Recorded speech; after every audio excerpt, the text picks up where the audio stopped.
Om Namo Bhagavate Vasudevaya.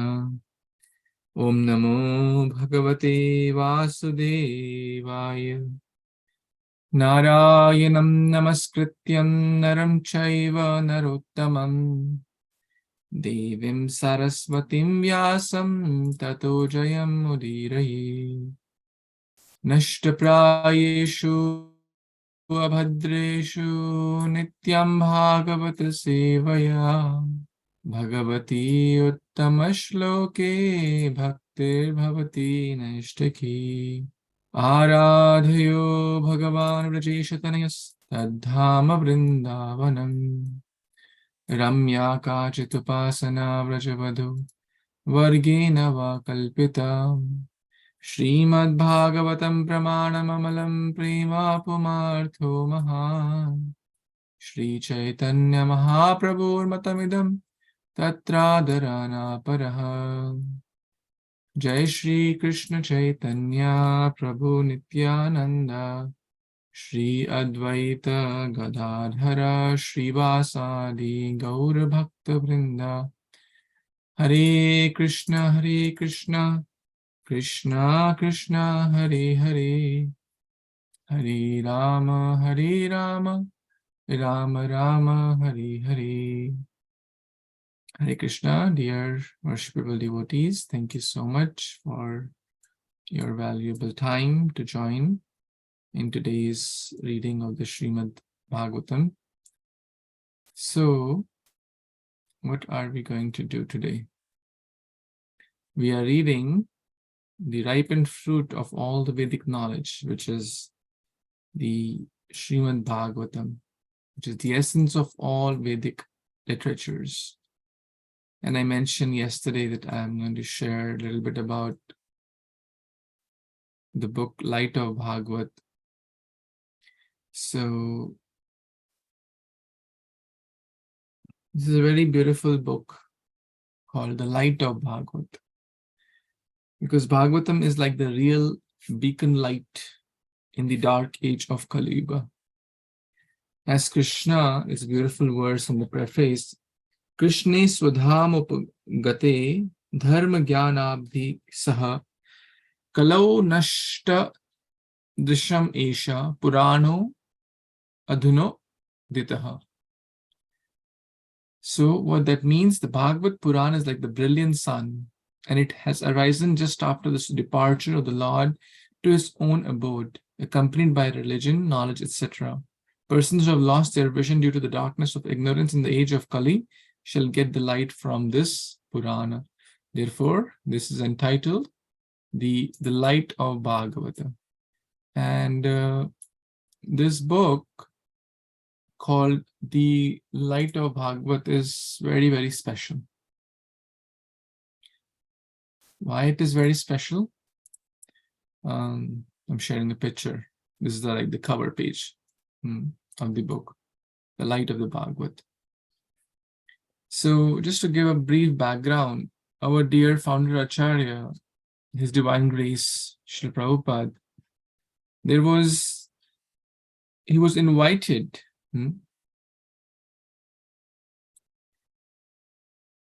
I'm reading as it is from the preface of this book, The Light of Bhagavat. Of all Srila Prabhupada's writings, this work is perhaps unique. It was written in response to an invitation to attend the Congress of Civilization in Cultivating the Human Spirit, an international religious conference held in Japan in 1961. So, my dear friends, this is much before Srila Prabhupada came to US. So it was in 1961. At that time, Srila Prabhupada was living in Radha Modar Mandir in Vrindavan, right? He saw this as his first major opportunity to fulfill the desire of the spiritual master, which was to preach in the English audience. And Srila Prabhupada knew that the Oriental people in Japan, where the invitation was, were very fond of hearing descriptions of nature. Oriental people were very fond of hearing descriptions of nature, and at that time of the autumn season is particularly auspicious to them. The 20th chapter, the 10th canto of the Śrīmad-Bhāgavatam comprises the descriptions of Vrindavan, Lord Krishna's eternal abode during the autumn season. And that's what we are reading. We are reading Canto 10, chapter 20. And this is Prabhupada's work. Not the paintings, but okay, now you can see if I keep it near my face, then you can see. But the text. So Prabhupada wanted to present this, and it's a great lesson that we should deliver the message according to the audience. So he thought of choosing this topic because Oriental people like nature, especially the autumn, and this is very, very appropriate. But concealed in those descriptions is the light that dispels our ignorance. Isn't that beautiful? Concealed in that description. So basically, as we discussed yesterday, like a metaphorical way to understand the real message of the Bhagavat. So Srila Prabhupada's plan was that the organizers of the conference should find a qualified Oriental artist to illustrate each verse. We're talking about this chapter, autumn season in Vrindavan, according to the directions given by him. The verses illustrated by the paintings would make an interesting display for the visitors of the conference. He also wished that the book be published containing the text along with illustrations. This was his desire, to be published in 1961. But due to some unfortunate circumstances, Srila Prabhupada was unable to attend that conference in Japan in 1961, and the whole project was postponed. But later, the Bhaktivedanta Book Trust, BBT, took up the task of publishing Light of the Bhagavat, and it was commissioned. It commissioned the renowned artist Yon Sheng Li, looks like a Chinese or a Japanese name, to paint the illustrations, and the full color book was published in 1984. That's after Prabhupada left the planet. So this is Prabhupada's text on chapter 20, but the illustrations are from that Oriental artist. So, and beautiful, we will use this as a reference as we are walking along chapter 20. We have already covered a few verses, and I'm going to share the pictures. I'm not sure if everyone has that book, but I'm going to share some pictures. Like, this is the first verse. This means I'm referring to this picture here. What was that first verse? Anyone recalls what lesson we learned? The clouds, the three layers of coverings, right? The clouds, the thunder, and the lightning, correct? They cover the sky. They cover the sky. So the clouds are thick and dark, and that's compared to tamas. So I'm going to read a little bit from here. There are kind of Prabhupada's purports. So because this quality, tamas or ignorance, one considers himself to be the Lord, the Master, I, me, mine, because of the false ego.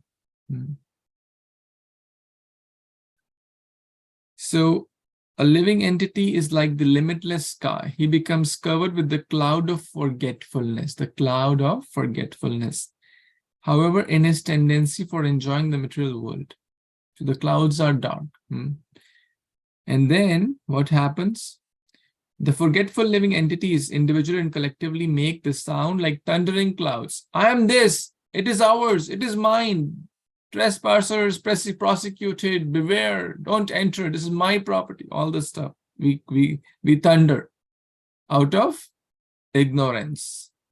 This mood of false separatism is called the quality of rajas. It gives rise to a creative force for separate lordship over the the mode of tamas or ignorance. The flash of lightning is the only hope that can lead one to the path of knowledge, and therefore it is compared to the mode of sattva. So the lightning is compared to sattva. Interestingly, even in the chapter 3 of the Bhagavad Gita, text number 38, let's read that. Text 38 also fits very well in this connection. As I was doing some homework, 3.38 from the Gita.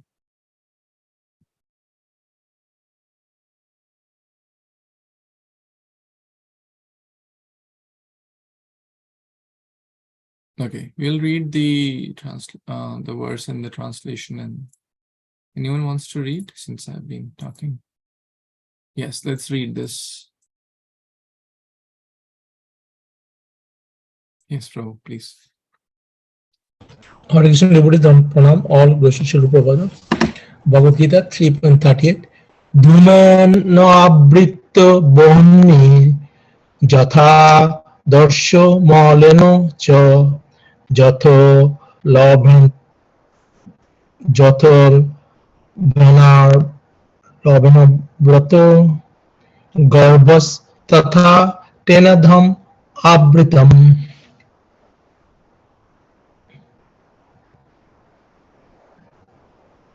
Translation by His Divine Grace, as Bhakti Srimad Prabhupada Śrīla Prabhupada ki joy. As fire is covered by smoke, as mirror is covered by dust, or as the embryo is covered by the womb, the living entity is similarly covered by different degrees of this lust. Back to Prabhuji. Hare Kṛṣṇa. Hare Kṛṣṇa. Thank you so much. So we see another analogy from the Bhagavad Gita talking about that covering. So 3 degrees of coverings are mentioned here also. Mridu, slight; Madhyam, medium; and Tivra, intense. So the fire covering the smoke is basically human beings. So human beings have the maximum chance to overcome this lust, to overcome to rekindle the original amazing Krishna consciousness, as we discussed yesterday. The next degree is the mirror covered by dust. It's little thicker. The fire covering, the smoke covering the fire is very slight, but the dust covering the mirror is thicker. That's compared to animals. They're in the medium covering. So they also have chance, but their chance is even lower than the humans to rekindle their true Krishna consciousness. And then the intense covering, or the Tivra covering, is the embryo covered by the womb. That's compared to the trees. Sorry if it's getting too technical, but just thought to cover this verse from the Bhagavad Gita. Again, a metaphorical way of understanding this same principle, which we have been reading. So I shared a picture also. This is from the Light of the Bhagavad book, which talks about the different coverings as well. Okay. We also covered this verse yesterday. We didn't have the picture yesterday, but I got it for all of you. Can anyone tell what's going on in this picture here? In the picture which is right in the middle. We already covered this. Taking up the wealth from the earth. Yes, the sun is taking the wealth from the earth in the form of water. So the government takes something. So the title of this section is, the title of the first section, the first part is basically re-establishing our relationship with God. Re-establishing. And how do we re-establish? By uncovering the different layers. So very beautiful titles Prabhupada gave. Re-establishing our true relationship with Lord by the uncovering process. Bhakti is basically unmasking. Just a joke. His Holiness Radhanath Maharaj was giving initiations, and devotees, when they came and about to take their vows, the senior Vaishnava said, please, you can take your mask off. And then Maharaj said, initiation is the process of unmasking. Interesting, right? So unmasking is basically removing the covering. Another time, again, one story leads to another. His Holiness Radhanath Maharaj was at Rainbow Festival. I'm not sure if you know, it's kind of a hippie festival, so I hope you're getting what I'm trying to say. It's very, it's a lot of people are in a different mood, rock, music, and, young couples and stuff. So they're in a different mood and different kind of clothes, and it's a little crazy.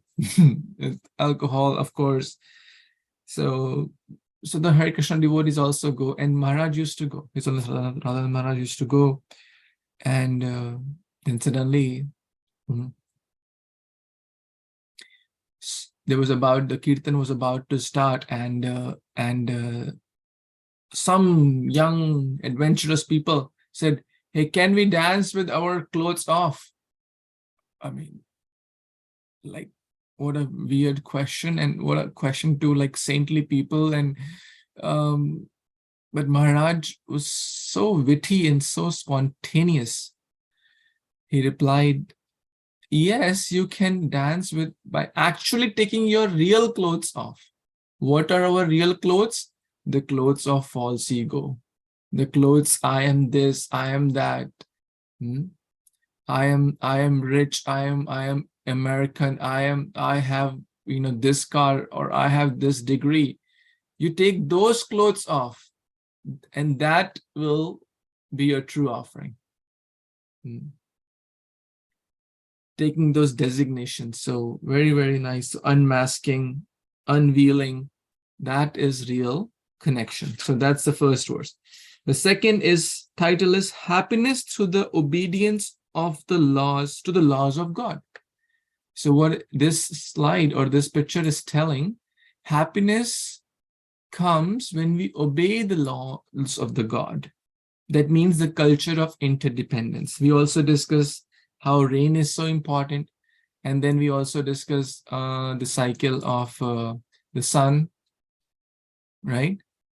How the king or the government takes the money in the form of sales tax, income tax, and so many taxes, but they give it back. This is the principle of happiness. Even in the Ishopanishad, the first verse says that. Anyone knows what's that verse? Ishavasyamidam sarvam Ishavasyamidam yena tyaktena bhunjita makasye svidhanam. Basically, everyone has their quota, and one should accept their quota, what belongs to them, and not encroach upon others' rights. So this here the son is basically taking the wealth, but he gives it back. He gives it back. That's the point here in the text number 2. So the ideal government, how they should work, how people will be happy, the culture of interdependence, we discussed that, and that applies to everyone. That applies to a family, that applies to a community, that applies to a nation. So obedience is the first law of discipline. I'm reading from the people have become disobedient to the laws of God, and therefore neither rain nor wealth is equally distributed. So powerful. Why? Because of there's no Lord Ram, how can be Ram Rajya? A man who is ultimately disobedient cannot have any good qualifications. When disobedient leaders lead the disobedient people, the whole atmosphere of the administration becomes polluted and full of dangers. As when a blind man leads several other blind men, the state taxes therefore should be spent to build the character of the people in general, that will bring happiness to the citizens of the state. So in short, the focus should be on building character. Unfortunately, that's the last thing any government is worried about these days, right? Hare Krishna. No comments about the political situations. That's a big topic in itself. But at least we should try our best. And the obedience is the first law of discipline. Very, very nice lesson. Obedience is the first law of discipline. So we covered that also yesterday in text number 5. So I just wanted to kind of bring up to speed, and with this we are parallelly, you can say, reading Light of Bhagavat also, because we're distributing these books, you know, in the we should be knowing and like which book to give to whom and what is in the inside of the book also, so that we can appreciate it, first of all, enrich ourselves, and also share with others. And if you want to get a copy, of course, you know, it's a very nice book, easy to read. Okay, for those who join later, the simplicity, the beauty, and the intricacies in nature have captivated the mind. This is kind of a summary of Light of Bhagavat. Have captivated in the minds and the hearts of the greatest philosophers throughout the time. Of all the classical works in the vast treasure house of India's timeless Vedic literature, the Śrīmad-Bhāgavatam is the most sublime and the precious, for it embodies the essence of the spiritual truth in beautifully poetic messages. Within the 10th canto of this incomparable masterpiece is a description of India's rainy autumn season as an extended metaphor to illustrate various aspects of transcendental wisdom. This is the chapter we are reading. So basically, this is kind of a summary of chapter 20 with a lot of illustrations and with a lot of deep messages. So Prabhupada could not give the purpose to Canto 10, chapter 20, as we know, but this he gave. So I hope you're following that. Like he wrote the Krishna book before, the entire Krishna book he wrote before he started the Canto 10 of Śrīmad-Bhāgavatam, because he was not sure how much time he has. So therefore he did the Krishna book, and he did, it was not published, but the texts were there. Canto 10, chapter 20. So this book, The Light of the Bhagavat, is one of the greatest, The Light of the Bhagavat captures the philosophy of India in a beautiful Chinese art and cultural presentation.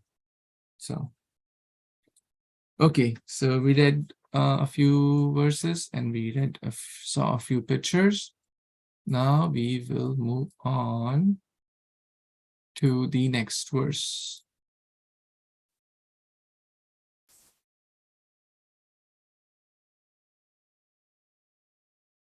So that is number 6, and I think it's open. Okay, 4, 5, 6. So that's where we're going to start from today, take 6. Okay. Shroma Mataji, please. And Philip Prabhu can read the following one. Sure. Taridvanto mahameghash chandashvasanavepita priranam jivanam hasya shisya momocho karuna iva. Translation by the disciples of Srila Prabhupada. Flashing with lightning, great clouds were shaken and swept about by fierce winds. Just like merciful persons, the clouds gave their lives for the pleasure of this world. Purport. Just as great compassionate personalities sometimes give their lives or wealth for the happiness of society, the rain clouds poured down their rain upon the parched earth. Although the clouds were thus dissipated, they were freely provided rainfall for the happiness of the earth.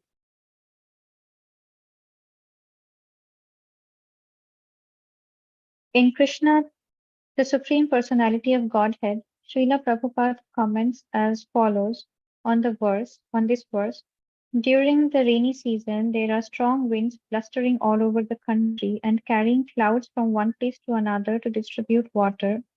When water is urgently needed after the summer season, the clouds are just like a rich man who, in times of need, distributes his money even by exhausting his whole treasury. So the clouds exhaust themselves by distributing water all over the surface of the globe. When Maharaja Dasharath, the father of Lord Ramachandra, used to fight with his enemies, it was said that he approached them just like a farmer uprooting unnecessary plants and trees. And when there was need of giving charity, he used to distribute money exactly as the cloud distributes rain. The distribution of rain by clouds is so sumptuous that it is compared to the distribution of wealth by a great munificent person. The clouds' downpour is so sufficient that the rains even fall on rocks and hills and on the oceans and seas where there is no need for water. It is like a charitable person who opens his treasury for distribution and who does not discriminate whether the charity is needed or not. He gives in charity open-handedly. Metaphorically speaking, the lightning in rain clouds is the light by which they see the distressed condition of the earth, and blowing winds are their heavy breathing, such as that found in a distressed person. Distressed to see the condition of the earth, the clouds tremble in the wind like a compassionate person. Thus they pour down their rain.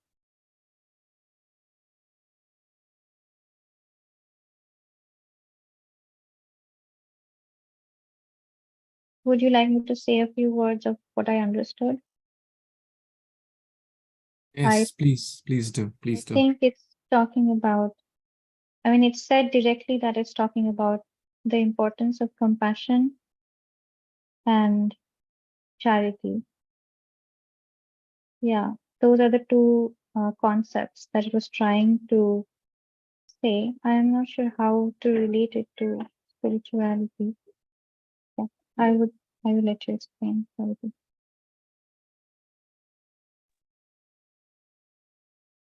Hare Krishna. Thank you. Thank you so much. So, the merciful persons, the munificent, those who have a lot of compassion for others, are compared to the clouds, which gave their lives for the pleasure of this world. The Prabhupada is mentioning here that God is ever kind to us.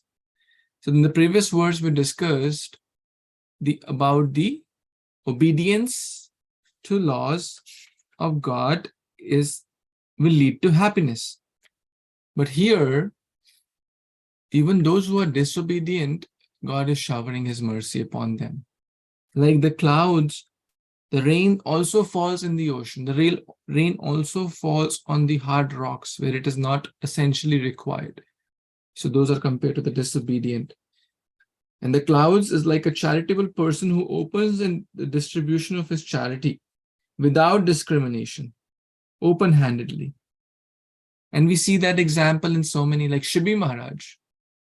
Shribi Maharaj, to protect, we all know this story, how charitable he was, that like to protect the life of a dove, a bird, he was willing, we all know this story, I'll quickly narrate.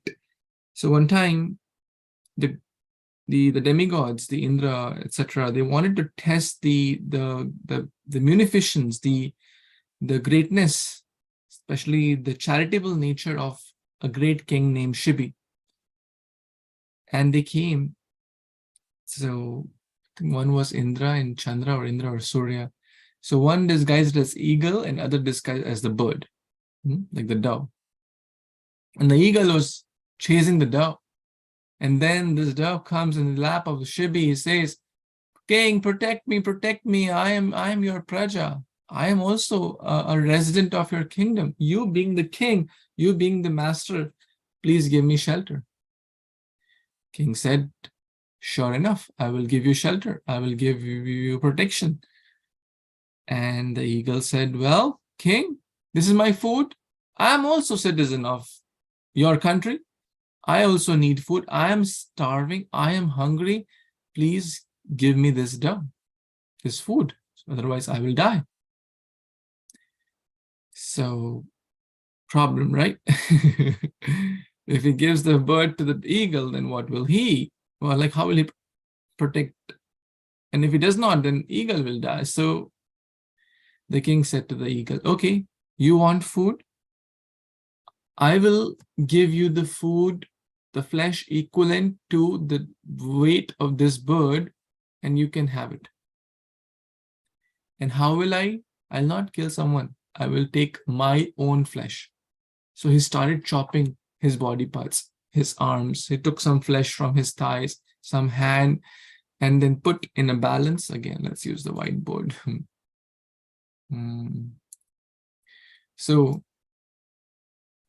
So the king, basically, what he did, yeah, we all know this weighing balance, right? So on the one side was the bird, right? And the other side, the king started to put his own flesh. He started to put his own flesh. Now, first he put, a little, he added more, but still the bird weight was too high, and this was here. That means it's heavy, right? He added more, kept adding to this side of the pan, but the bird was heavy. I mean, this was not an ordinary bird. As we know, they were demigods disguised as the bird. Finally, he was about to chop off his head and put, and then the bird and the eagle came and said, "Oh, great sage, oh, great Rajarishi, we are pleased by your munificence, we are pleased by your charitable nature." And of course, this was the sign of his magnanimity and charitable nature. What do we see here? That not even caring for themselves, right? This is a very, very big thing. I mean, the king here did not. Prabhupada, did he care for himself? Risking his life, coming to this foreign nation at the age of 70 years, with no resources, with no money, with no support, on a cargo ship? Come on. This is not like okay, maybe he had a first class flight ticket, but no money still. Like everything, like all the odds were against him. His age, physical condition against, language against, support, zero support, money, zero money, cargo ship, who comes on a cargo ship to like an international country? So all the odds were against him, but Krishna was with him. The spiritual master, Guru's blessings were there. So this is the nature of the great souls, that they give without, and were the people favorable? Were the people very pious? Not at all, right? The recipients, they were all in their own world. But still, Prabhupada wanted to just give and give and give without any discrimination, like this cloud here, like the cloud as we are reading in this verse.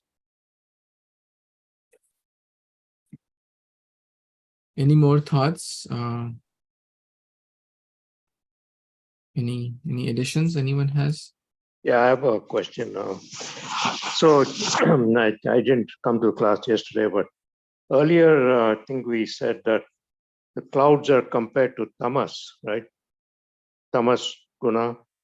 So how is it that here it's at the same time talking about generosity of the clouds? We know that the storm clouds will produce rain. So I'm just trying to understand that. I mean, it's an analogy again. It's an analogy. That verse is talking about one aspect of clouds. From this verse, there's another aspect of clouds. Every person has something good to teach us or not so good to teach us, right? Consider this in that way. So it's a metaphor the whole language is a metaphorical language to help us derive meaningful lessons, which Prabhupada is giving to all of us.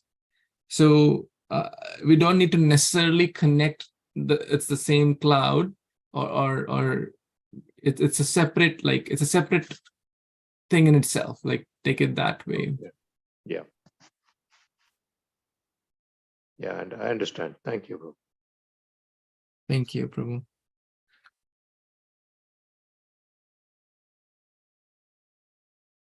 Any more thoughts? Okay, well, there's some comment here.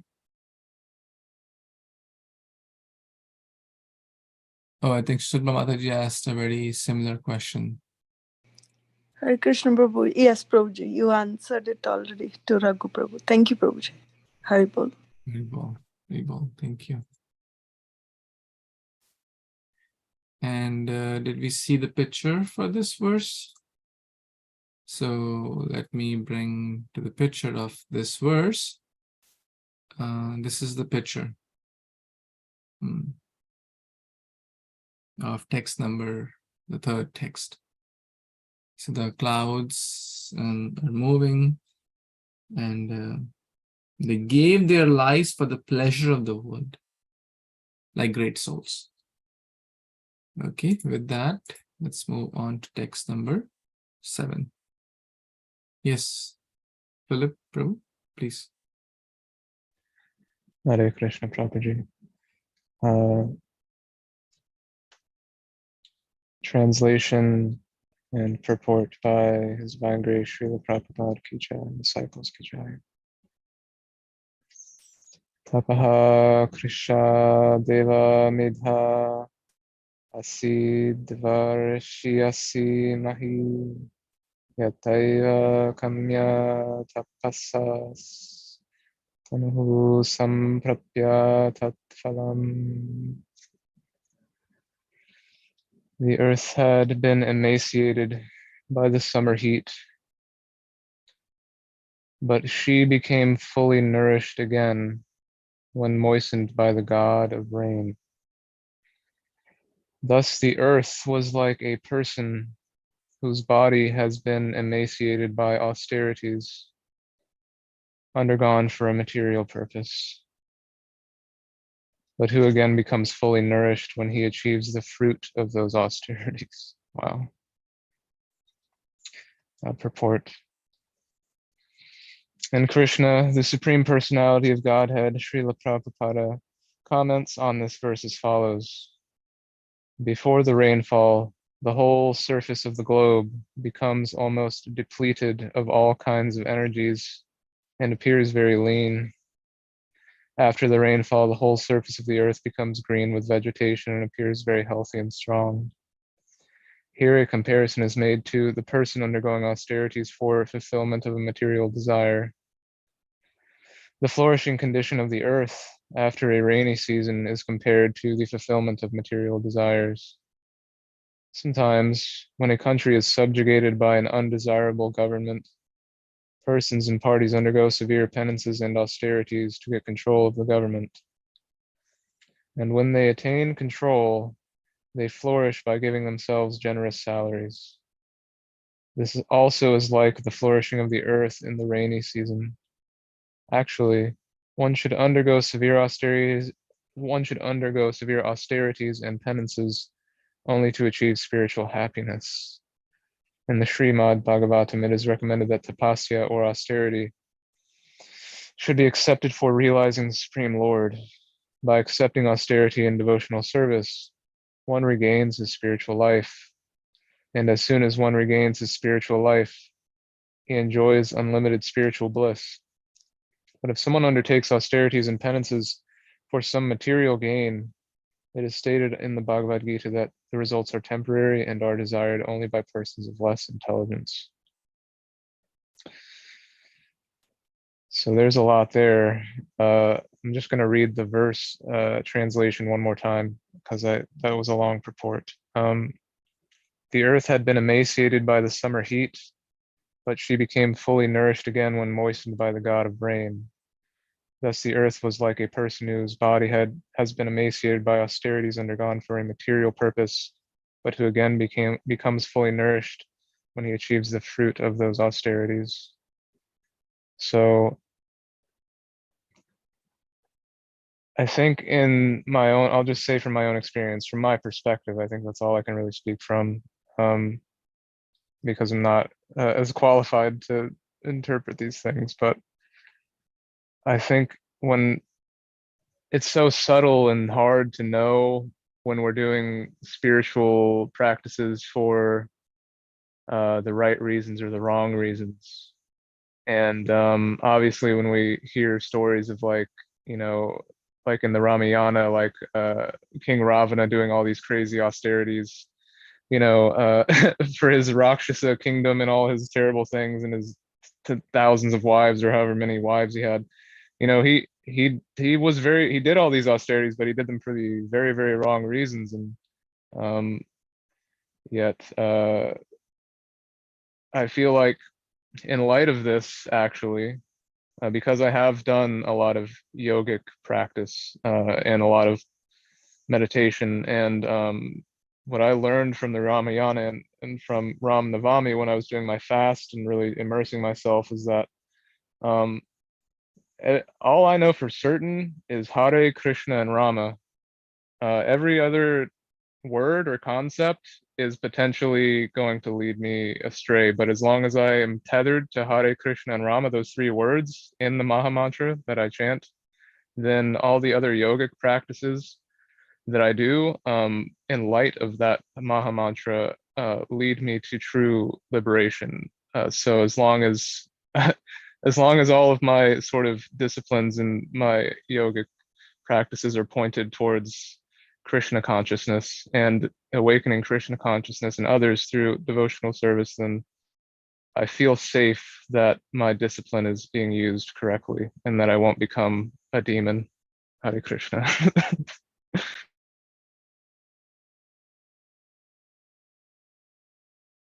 Well, thank you. Thank you so much.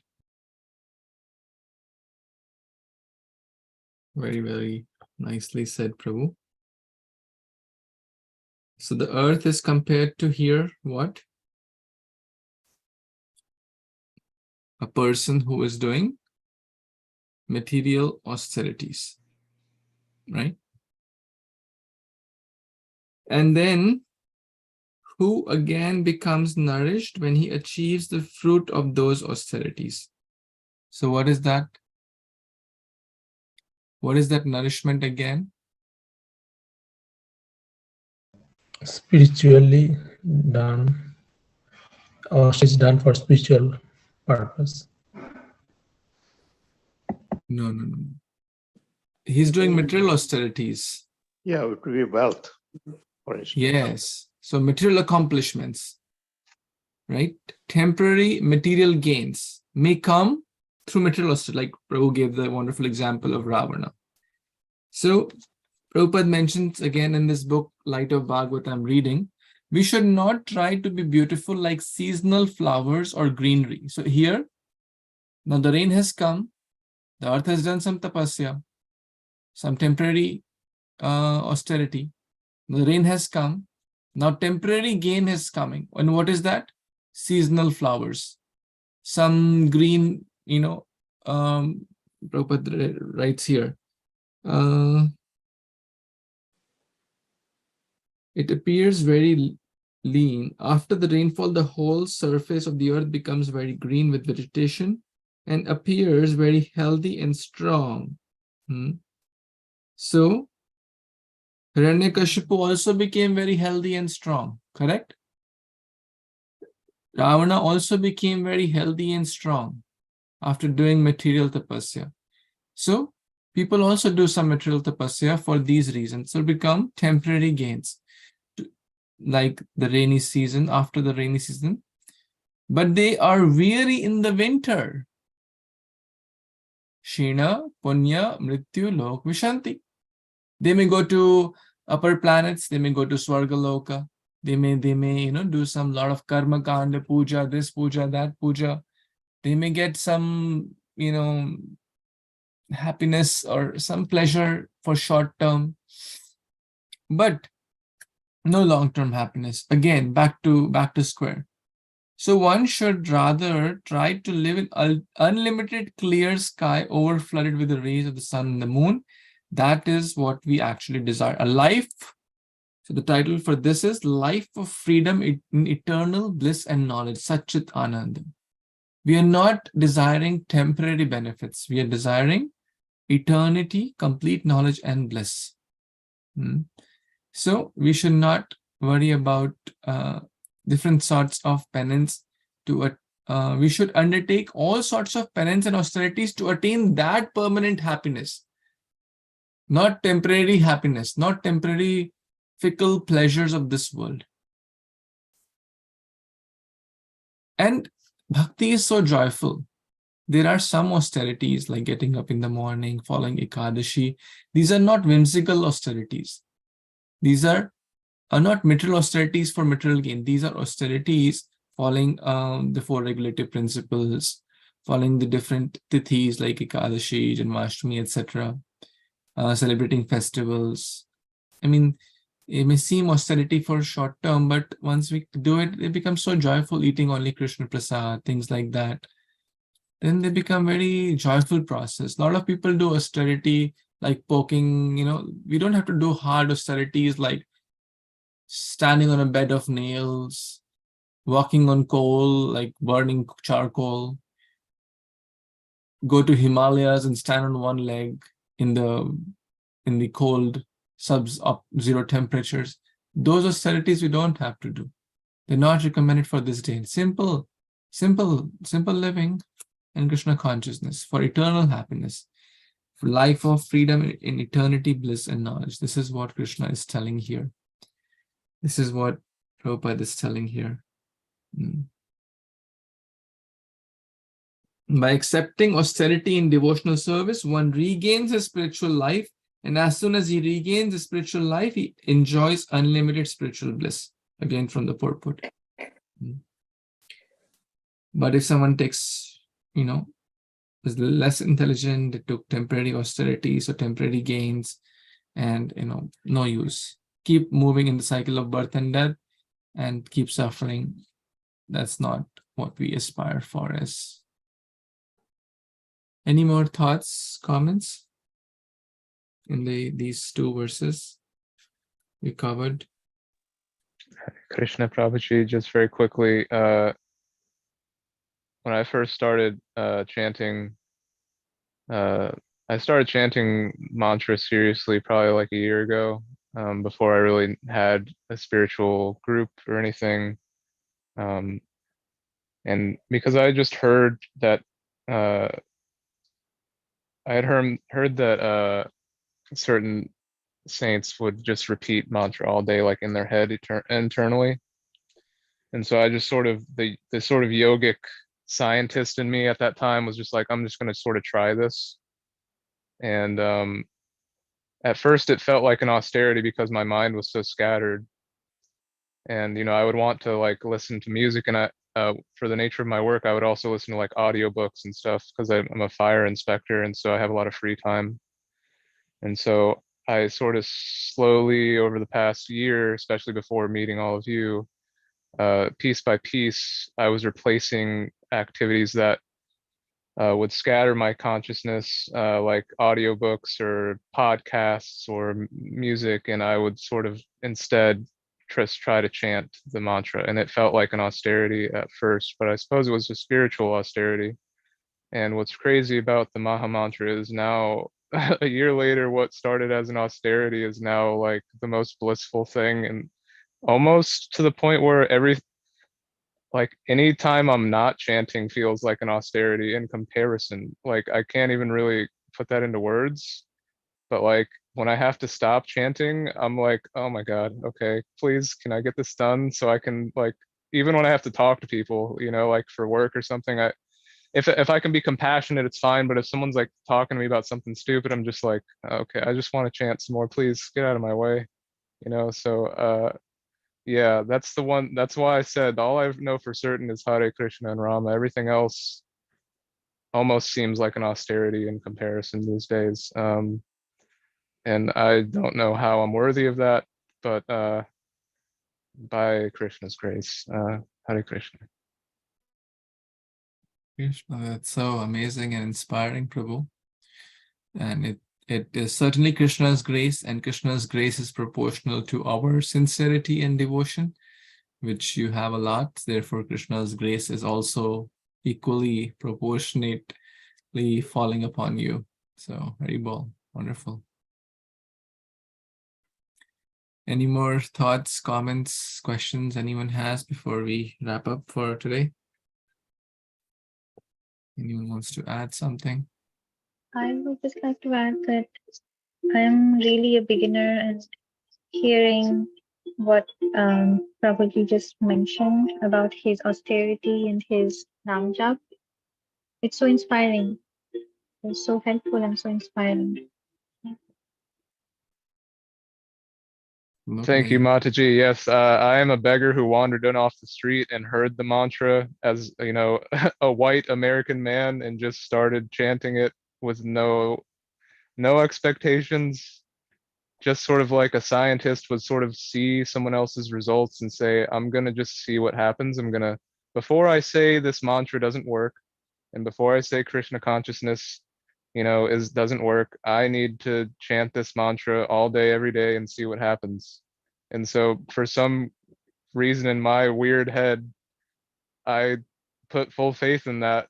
And yeah, you should have seen me a year and a half ago. I was so scattered and lustful and angry and I mean, my life I'm 32 now, but for the 30 years previous, I have, yeah. So it happens very quickly. I mean, I'm a testament to that. I mean, I've only been doing this for like a year and a half, and I'm just, the love is infinite. So it's always there. And it's like, you know, Prabhuji was saying in the previous classes, you know, Krishna's always calling our name, and he knows our name, you know, like we're the cows who've sort of wandered away and we're lost.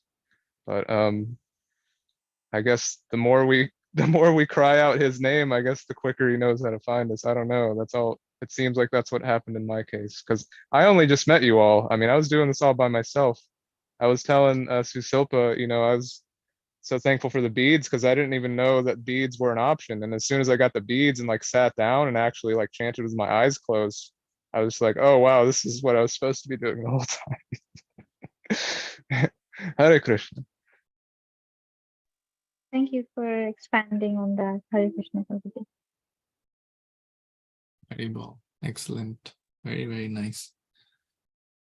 Well, talking about eyes closed, I also heard more reasons why Krishna told Gopas to close their eyes. We'll talk about it tomorrow, maybe. Before he consumed the whole fire in his mouth. Very interesting. Very, very joyful. Okay, any last comment, anyone?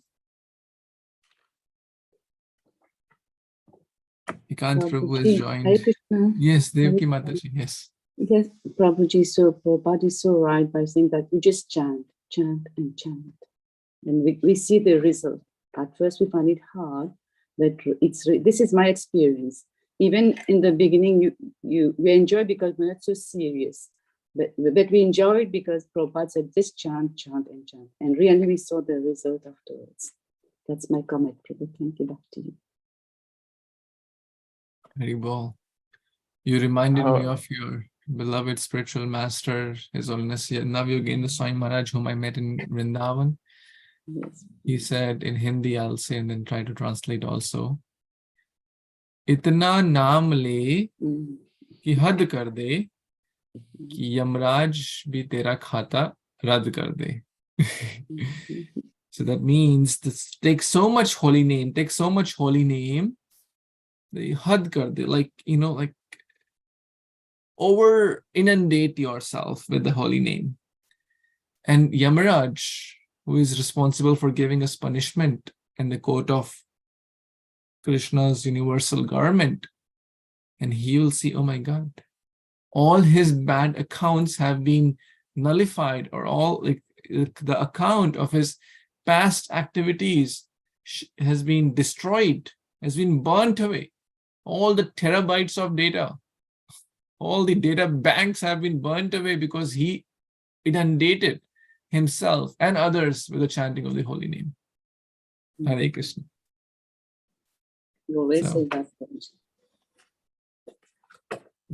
Hare Yes, Krishna Philip, Prabhuji, just very quickly, I wanted to say, you know, everything else of material nature, it seems like nectar at first, but ultimately it's poison. We know this by experience.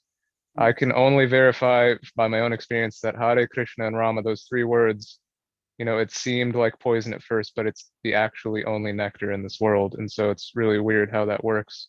And also, you know, I just wanted to say I am a fire alarm inspector for Hillsborough County Schools. I go to all 300 schools, and I have completed a circuit of 1 year. And so I've chanted the holy names internally in my heart mind through all the schools in Hillsborough County. So I just wanted to share that too. Hare Krishna.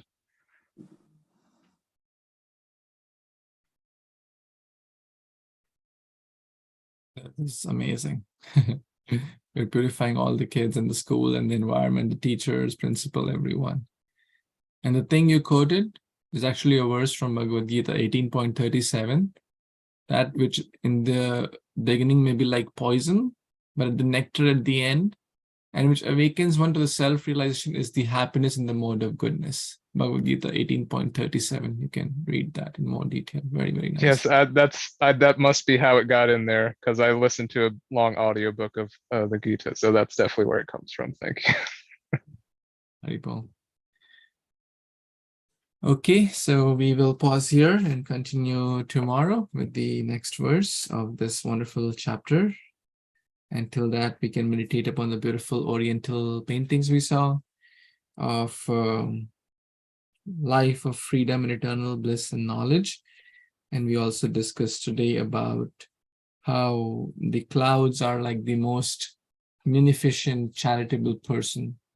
And we also discussed a few story, example of Dashrath Maharaj, example of King Shibi, etc.